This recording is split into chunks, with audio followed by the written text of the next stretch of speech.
जय श्री राम। हमारे एक मित्र ने अनायास ही एक प्रश्न किया कि आप ये बताइए कि मैं भगवान के नाम का स्मरण करूं, भक्ति करूं कि भगवान के रूप का स्मरण करूं या रूप की भक्ति करूं। प्रश्न बहुत सुंदर था, इसलिए मेरे मन में ये बात आई कि इनको उत्तर जरूर देना चाहिए। देखिए, भारतीय भक्ति धारा में नाम भक्ति और रूप भक्ति दोनों का महत्व है। संत, शास्त्र और पुराण, वेद ये सब बताते हैं कि ईश्वर निर्गुण भी है और सगुण भी, परंतु साधक के लिए नाम और रूप दोनों ही उपासना को सरल, सहज और हृदयग्राही बना देते हैं। नाम भक्ति में भक्त केवल ईश्वर के नाम का जप, स्मरण या संकीर्तन द्वारा परम शक्ति से जुड़ना चाहता है। वहीं रूप भक्ति में भक्त भगवान के सुंदर दिव्य रूप, लीलाओं और गुणों का चिंतन करता है और अपने मन को एकाग्र करता है। गोस्वामी जी ने नाम भक्ति के संदर्भ में कहा है कि नाम जपत मंगल दिशि दसों, यानी जो व्यक्ति ईश्वर का नाम जपता है उसके जीवन में हर दिशा से कल्याण होता है। अतः नाम भक्ति सबसे सरल इसलिए है कि इसे कहीं भी, कभी भी, किसी भी समय, किसी भी स्थिति में चलते फिरते, बैठते, सोते आप जप सकते हैं। इसलिए भगवान का नाम एक प्रकार से मन को पवित्र करने वाला मंत्र है।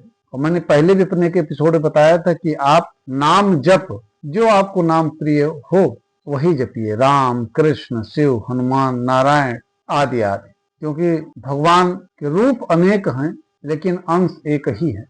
और रूप भक्ति, जो भगवान के सुंदर रूप का ध्यान साधक के हृदय को आनंद और स्थिरता प्रदान करता है। जैसे कि सूरदास जी ने भगवान श्री कृष्ण के रूप का, बाल रूप का वर्णन सूरसारावली में बहुत ही सुंदर तरीके से की है।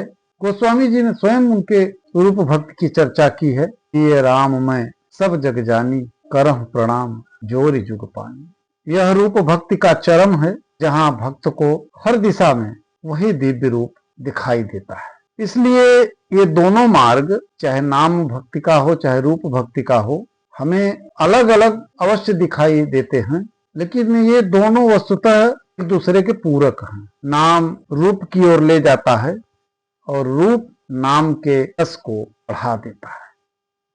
इसलिए साधक जब राम नाम जपता है तो उसके मन में राम का सुंदर रूप भी स्वयं प्रकट हो जाता है।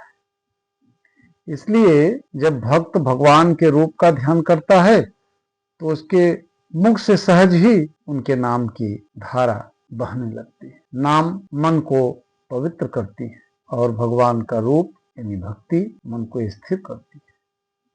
भगवान के नाम से भक्ति सरल बनती है और रूप से भक्ति मधुर बनती है। और अगर इन दोनों को मिला दिया जाए तो साधक के जीवन में शांत, सामर्थ्य, प्रेम और ईश्वर के साक्षात अनुभव का मार्ग प्रशस्त करते हैं। अतः भगवान के नाम का स्मरण और रूप का ध्यान दोनों ही मनुष्य जीवन को श्रेष्ठ, पवित्र और आनंदमय बनाने वाले दिव्य साधन है। जय श्री राम।